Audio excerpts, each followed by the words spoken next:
Hello everybody, it's the Matrix Kid here, and today I'm going to tell you a story about a parrot and pumpkin pie.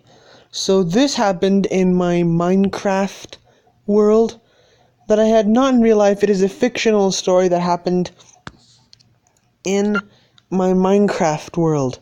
So anyway, one night I was walking down the road through the village of Numna when I came across a parrot who was selling pumpkin pies.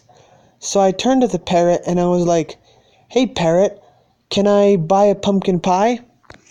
And he was like, "Sure, but they're not free. There's a price to be paid."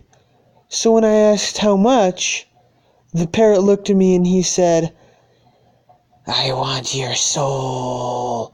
I want your soul. I want your soul." So basically I just turned around and ran the other way. But that's a Minecraft story about a parrot and some pumpkin pie.